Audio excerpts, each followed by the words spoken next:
안녕하세요. 방금 소개받은 LG AI 연구원의 임우형입니다. 반갑습니다.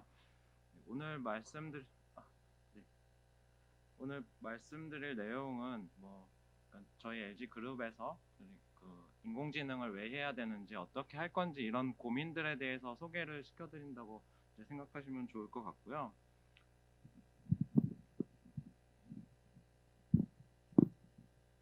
네. 그래서 저희 LG가 이제 고민하고 있는 것들을 한번 공유하는 라고 생각을 해주시면 좋을 것 같습니다.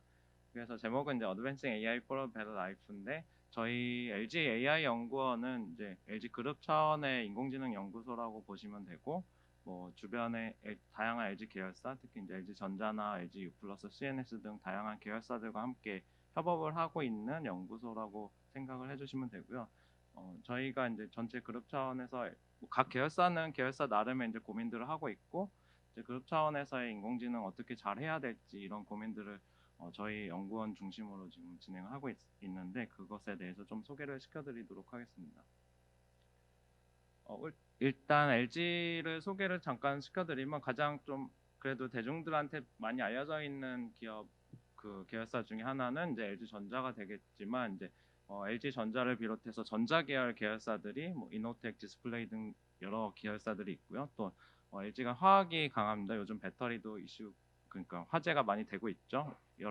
앞으로 향후 미래 먹거리 산업으로 얘기가 많이 되고 있는데 그 전신에 이제 LG 화학, 에너솔루션 그리고 LG 생활건강도 화학 계열 기업들 계열사들도 나름의 그 영역에서 굉장히 잘 하고 있는 기업들입니다. 그리고 통신 서비스 기업들도 있는데요. U+나 CNS 같은 통신 4G, 5G 통신을 하는 기업이나 아니면 IT 서비스를 하는 기업들도 같이 있고요. 저희 LG그룹에서 다양한 분야에서 다양한 그 상품과 서비스에 대해서 1위를 하고 있는 그러한 제품 서비스들도 많이 가지고 있는 상황입니다.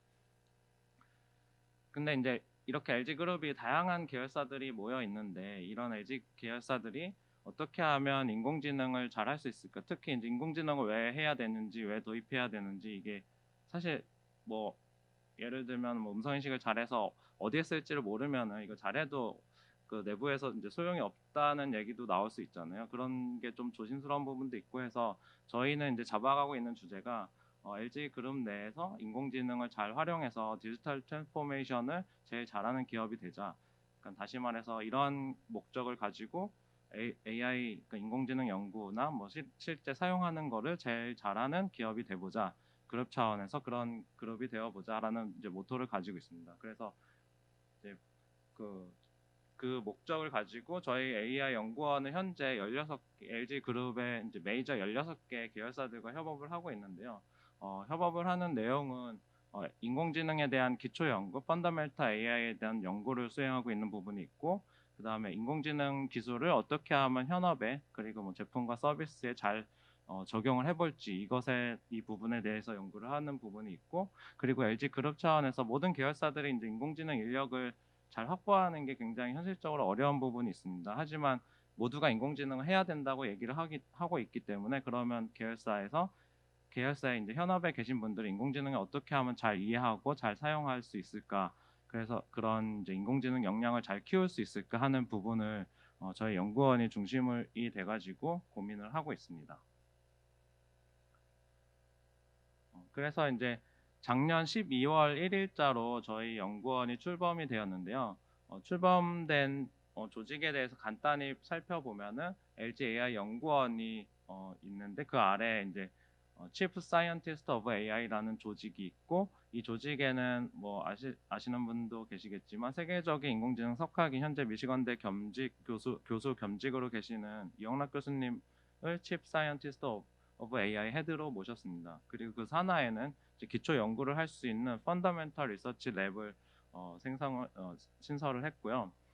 그리고 이제 아까 직전에 말씀드린 것처럼 이제 기초 연구도 수행하고 어떻게 하면 그 인공지능 기술들을 잘 활용을 할지에 대한 고민을 많이 하고 있는 그런 부분이 있다고 말씀드렸는데 데이터 인텔리전스 랩 제가 맡고 있는 랩이고 그다음에 랭귀지 랩은 이제 언어 쪽 관련된 연구와 응용을 하는 그 랩이고요. 이제 비전 랩 영상이나 이미지에 대한 응용과 연구를 하는 그런 랩이 되겠습니다. 이렇게 3개의 랩이 신설이 되었습니다. 그리고 각 계열사들에서 실제로 어떤 문제를 인공지능을 활용해서 해결을 해야 될지, 그리고 어떤 인력들을 키워내야 될지, 이런 거를 고민하는 게 이제 계열사 자체적으로 하기 어려운 부분들이 많이 있기 때문에 이쪽에 대해서는 AI 비즈니스 데브 디비전, 그러니까 AI 사업 개발 담당을 신설을 해서 계열사들과 함께 인공지능 기술도 약간 이해하고 계열사의 현안 문제도 이해하면서 그 중간 역할을 잘 해서 의미 있는 과제들을 도출하고 함께 이제 수행을 하는 그러한 조직을 만들었습니다. 그래서 펀더멘털 AI에 대해서 먼저 말씀을 드리려고 하는데요. 펀더멘털 AI는 이제 말 그대로 이제 기초 인공지능 연구인데요. 기초 인공지능 연구는 저희가 좀 집중을 하고 있는 거는 AI 트렌드, 얼만큼 AI 리서치적으로 그리고 AI의 발전 방향에 얼라인이 되어 있는지를 고민을 하고 있고, 그 다음에 이 인공지능 기술이 얼만큼 유용하게 쓰일 수 있는지, 이러한 2가지 팩터를 모두 놓고 고민을 하고 있습니다. 그래서 이러한 상황을 고려를 했을 때 현재 집중하고 있는 인공지능 기술들은 자이언트 AI, 얼마 전에도 발표를 하기도 했는데 초거대 인공지능이라고 해서 조금 더 제너럴한 인공지능에 다가갈 수 있는 그러한 인공지능이라고 보시면 되고, 리프레젠테이션 러닝은 이제 그 수많은 복잡한 데이터로부터 결국에는 이 데이터에 숨겨진 의미를 파악하는 게 가장 인공지능의 핵심 기술이라고 볼 수 있는데요. 그래서 리프레젠테이션 러닝에 대해서도 저희가 집중을 하고 있습니다.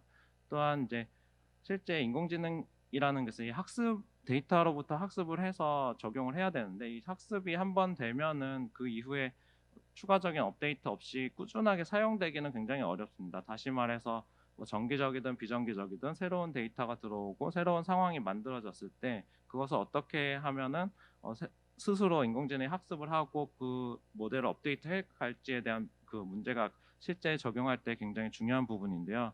그래서 컨티뉴얼 러닝은 새로운 데이터를 인공지능이 스스로 학습하는 방향으로 연구를 하고 있고, 액티브 러닝은 여기 약간 이제 사람이 중간에 그 사이클에 들어가서 사람이 판단하는 부분도 고려를 하고 실제 데이터에서 나오는 부분도 자동으로 고려를 해서 인공지능이 스스로 학습할 수 있는 그러한 연구 주제를 고민하고 있습니다.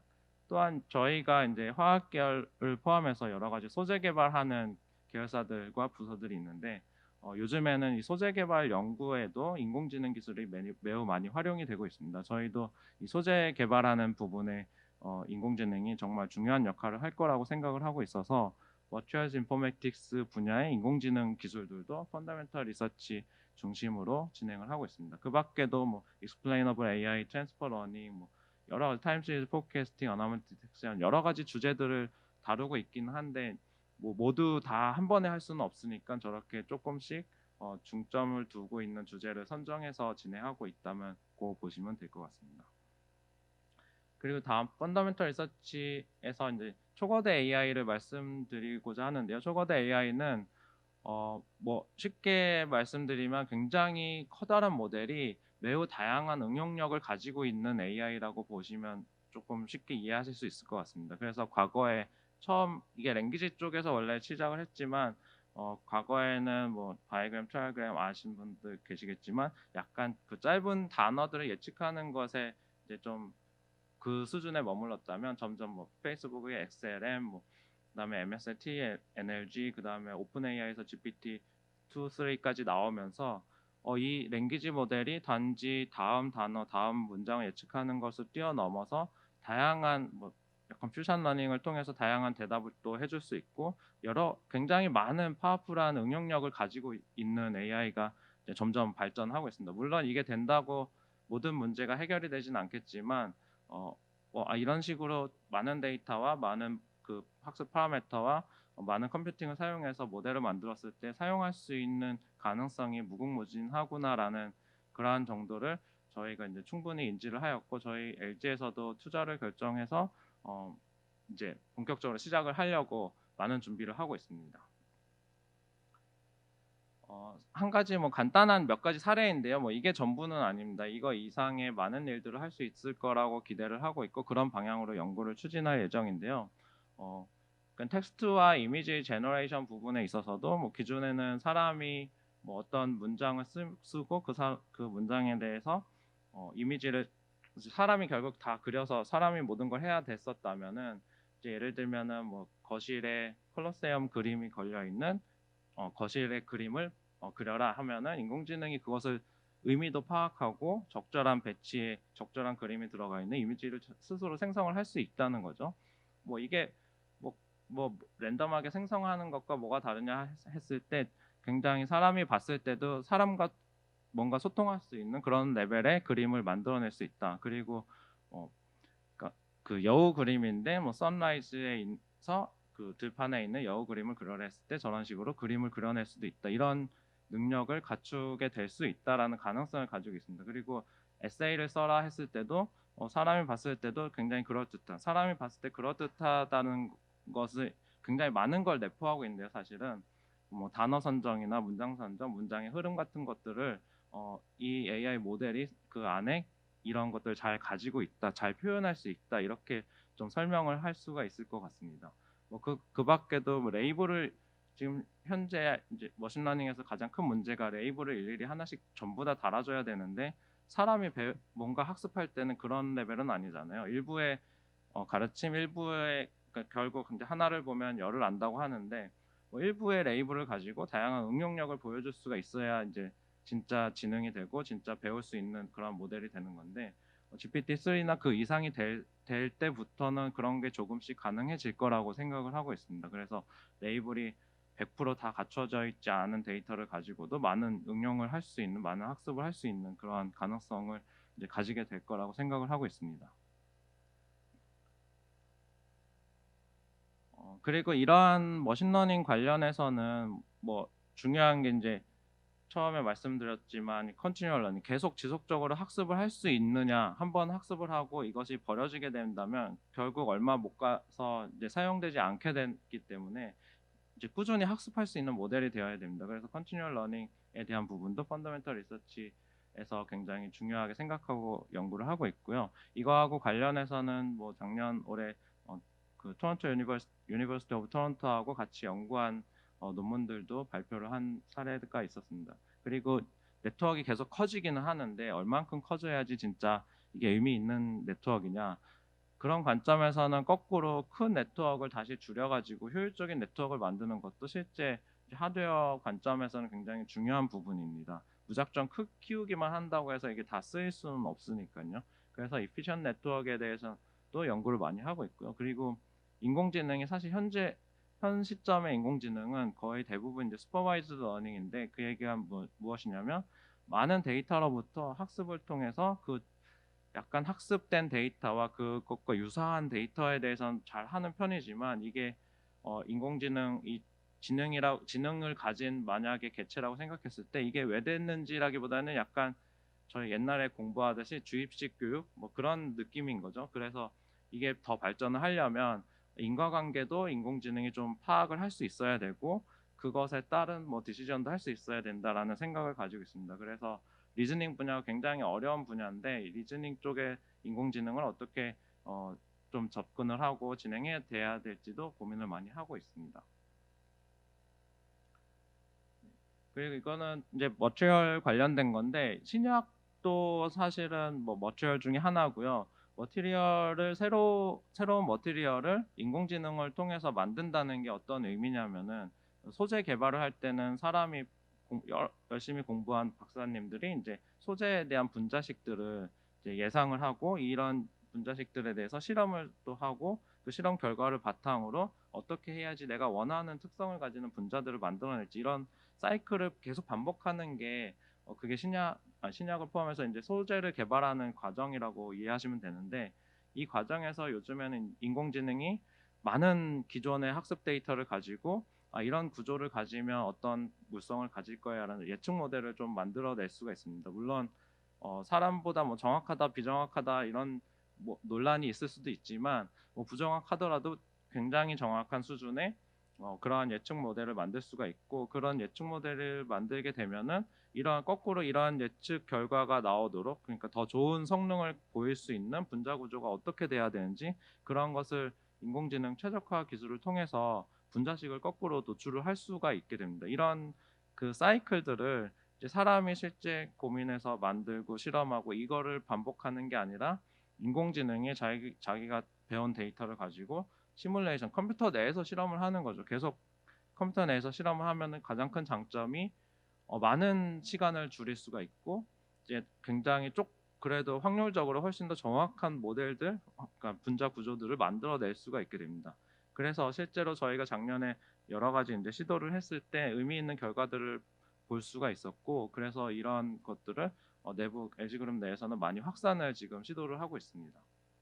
결과적으로는 예를 들어서 한 4년 걸리던 실험들이, 많은 사람들이 4년 정도 걸리던 실험들이 4에서 4, 5개월 정도 만에 뭔가 진짜 의미 있는 후보들을 도출을 할 수가 있게 됩니다. 그러한 결과를 한번 작년에는 얻었었고요.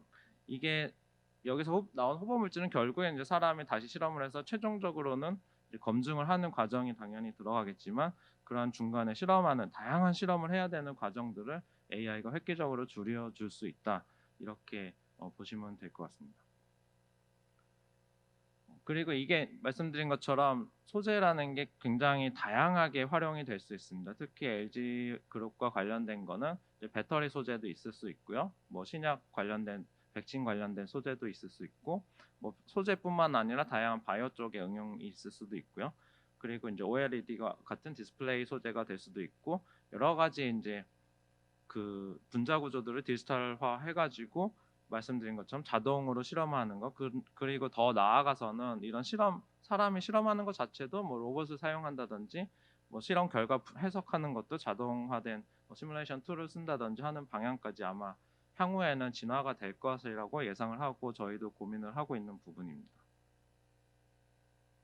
네, 응용 AI에 대해서 말씀드리면, 지금까지 이제 펀더멘털 좀 더 이제 학술적으로도 연구가 많이 필요하고 약간은 시간이 좀 걸릴 것 같은 그러한 주제들에 대해서 말씀드렸다면은, 현재 널리 사용되고 있는 인공지능 기술들이 많은데 이게 잘 몰라서 활용이 못 되는 부분도 많이 있고, 조금 더 약간의 개선 아니면 옵티마이즈라고 하면 옵티마이즈인데, 이러한 것을 통해서 의미 있는 결과를 만들어낼 수 있는 주제들이 굉장히 많습니다. 그래서 저희가 응용 AI 연구에 집중을 많이 하고 있는데요. 여러 가지 분야가 있습니다. 이제 결국에는 데이터 기반의 의사결정, 사람이 뭔가 데이터를 분석해서 의사결정하는 것을 도와주는 인공지능 도구라고 생각을 하시면 되고요. 그다음에 좀 소재 개발에 대해서도 말씀드렸지만 R&D 하는 과정에서 여러 가지 도구로서 인공지능이 활용이 될 수 있다고 생각을 하고 있고, 이제 저희 LG는 이제 제조 기반의 업무들이 굉장히 많기 때문에 스마트 매뉴팩처링이 굉장히 중요한 주제 중에 하나인데, 공장이라는 게 사람이 예전에 이제 수공업 하다가 점점 자동화가 됐는데, 여기에 더 나아가서 많은 일들을 인공지능이 좀 더 좀 사람을 많이 도와줘서 더 일을 잘할 수 있게 만들어줄 수 있는 부분이 있지 않을까 하는 부분 고민을 많이 하고 있고, 또 이제 뭔가 약간 유사한 사례인데, 어떤 검사를 하는 거, 유관 검사를 한다든지 사람이 판단을 해야 되는 부분도 사람이 봤을 때도 애매모호한 부분들이 많이 있는데, 인공지능을 도입함으로써 좀 더 정교하고 좀 더 정확하게 판단을 할 수 있게 도와줄 수 있지 않을까 하는 부분이 있고요. 또 고객센터와 같이 사람을 응대하는 부분에 있어서도 지금은 현재 고객센터의 상담원들이 굉장히 약간은 베테랑들은 빠른 응대를 하고 정확한 응대를 해주지만 그렇지 못할 수도 있습니다. 그리고 그것을 위해서 유지하기 위해서 많은 교육을 해야 되는데, 이게 사람을 그런 컨디션이나 여러 가지 상황에 따라서 응대하는 그 수준이 좀 달라지면 결국 고객들한테 베너핏이 좀 덜 갈 수밖에 없기 때문에, 이런 상담원들을 보조할 수 있는 여러 가지 인공지능 기술들, 예를 들면 상담하고 있는데 이 상담이 어떤 주제에 어떤 답변을 드리는 게 맞다라고 추천을 해준다든지, 아주 간단한 상담이면 아예 인공지능이 답변을 해준다든지, 지금 챗봇 같은 걸 통해서 많이 이제 조금씩 이제 적용이 되어 가고 있다고 생각이 되는데, 이런 부분에 있어서도 인공지능이 할 일이 굉장히 많다고 생각을 하고 있습니다. 그래서 이제 한 가지 예인데요. 저희 데이터 인텔리전스 랩에서 하고 있는 일 중에 한 가지 예인데요. 이게 전통적인 사실은 문제이기도 한데, 디맨드 포캐스팅이라고 하는 문제입니다. 디맨드 포캐스팅은 결국 전체 서플라이 체인에서 수요가 얼만큼 될 것이냐, 이 고객들이 아니면 B2B 고객이 될 수도 있고 B2C 고객이 될 수도 있는데, 고객들이 얼만큼의 이 제품을 요구할 것이냐, 이것을 예측하는 게 사실은 모든 것의 시작이라고 볼 수가 있습니다. 만약에 많이 예측을 하고 이걸 좋아할 것 같으면 생산도 많이 해야 되고, 그렇게 되면은 또 이제 물류 창고도 많이 갖다 놔야 되고, 물류 창고에 배송하기 위해서 어떻게 최적화를 해서 배송을 할지도 고민해야 되고, 뭐 이런 문제들이 굉장히 뒤따른 문제들이 많습니다. 그래서 수요 예측이라는 분야는 전통적으로 뭐 산업공학에서도 뭐 아주 오래전부터 고민하던 분야인데, 이러한 부분에 있어서도 이제 과거에 뭐 간단한 그 리그레션 모델이나 아니면 통계 모델 기반에서 진행했던 것 대비해서 최근 이제 딥러닝이나 뭐 딥러닝과 뭐 통계 모델 하이브리드나 다양한 인공지능 관련된 기술을 통해서 조금 더 정확하고 조금 더 유용하게 쓸 수 있는 그러한 도구들이 많이 생기고 있고요. 이게 뭐 완성된 기술은이라고 보기는 어렵지만, 특히나 이런 분야는 과거의 데이터들이 많이 존재하지 않는, 예를 들어서 뭐 주간 데이터가 기록이 돼 있다면은 뭐 길어봐야 1년에 52주니까 뭐 아주 많지 않은 데이터를 가지고 어떻게 하면 예측 모델을 잘 만들 수 있을까, 뭐 이런 고민을 통해서 수요 예측 분야 아니면 뭐 판매 예측 분야에 적용하는 것을 다양하게 시도를 해보고 있습니다. 네. 그리고 이거는 이제 배터리의 생산 제조 관련된 부분인데요. 배터리의 생산할 때 이제 모든 배터리에 대해서는 용량을 예측하는 부분이 필요합니다. 근데 용량을 예측할 때는 충전을 하고 방전을 통해서 이제 용량을 예측하게 되는데, 이런 충전과 방전은 배터리 내부에 이제 화학적인 다양한 반응을 통해서 이루어지는 건데, 그래서 근데 이게 완전 충전, 완전 방전을 하게 되면 시간도 많이 필요하고 그만큼 이제 전기도 많이 소모를 해야 되는 아이러니한 이슈들이 있습니다. 그래서 충전을 어느 정도만 하고 나머지 방전도 일부만 한 다음에 이 배터리의 용량을 어떻게 하면 예측할 수 있을까? 이런 것이 이제 결국에는 충전과 방전이라는 그런 센서 데이터, 전압이나 전류 등의 센서 데이터를 통해서 이 배터리 내부 상태를 인공지능이 예측하고 그것을 통해서 용량을 예측하는 이러한 문제로 바꿔서 해석할 수 있는데, 이러한 시도들도 다양하게 해보고 있습니다. 뭐 비슷한 예인데, 배터리 수명이 저희도 핸드폰을 많이 쓰다 보면 아니면 이제는 이제 전기 자동차도 많이 유행을 하게 되고 많이 활용이 될 텐데, 이때는 배터리의 수명이 굉장히 중요해질 거라고 생각을 하고 있습니다. 휴대폰도 뭐 2, 3년 쓰게 되면은 배터리에 그 충전을 다 했는데도 사용하는 시간이 단축이 되는데, 그게 이제 배터리 수명이 점점 줄어들고 있기 때문인데요. 이 배터리의 현재 수명을 정확하게 예측할 수 있다면 이 배터리를 이제 예를 들면 전기차 배터리를 뭐 다양한 다른 분야에 사용할 수 있게 재활용 사업을 한다든지 아니면 그 중고차의 가치를 매긴다든지 하는 다양한 응용 사례가 있을 수 있기 때문에, 배터리의 수명을 인공지능을 통해서 예측을 하는 연구도 많이 저희가 수행을 하고 있습니다.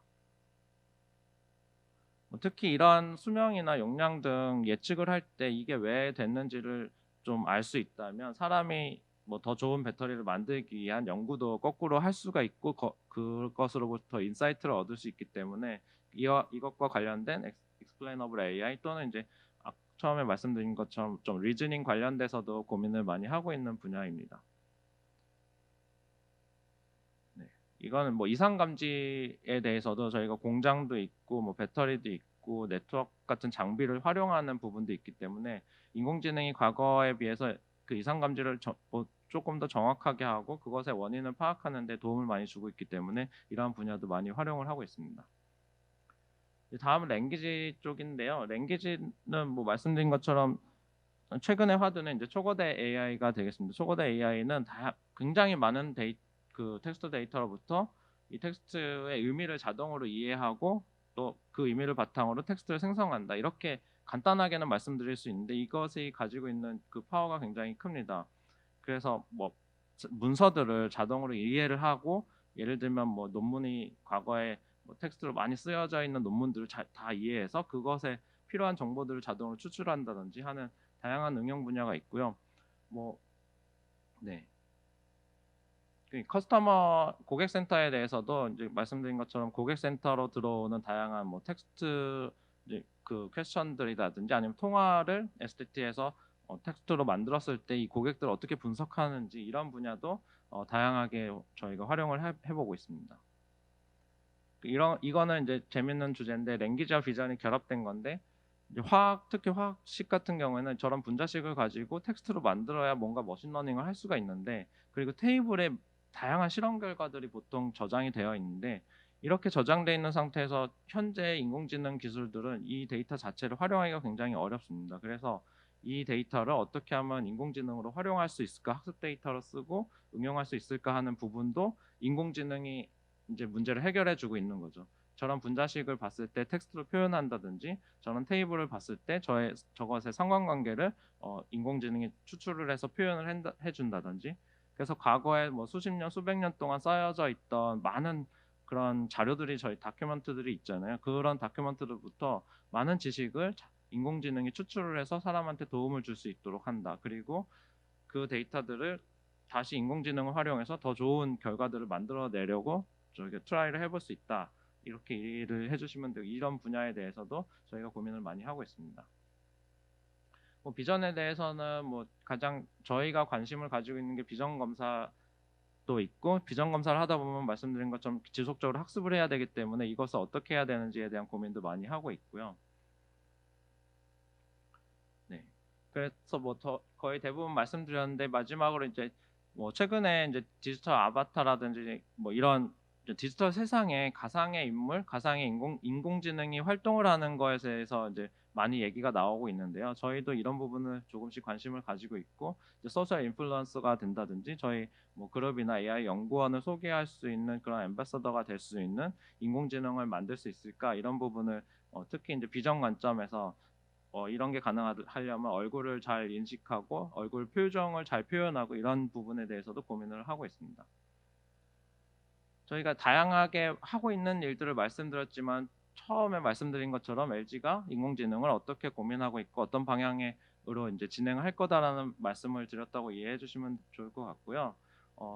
그리고 이제 AI 그룹 차원의 인공지능 전문가를 많이 키워내기 위한 내부 노력, 그리고 이제 다양한 그룹사 간에 모두가 시너지를 낼 수 있는 그런 이제 AI 허브와 같은 나리지 쉐어링 관점에서도 고민을 많이 하고 있습니다.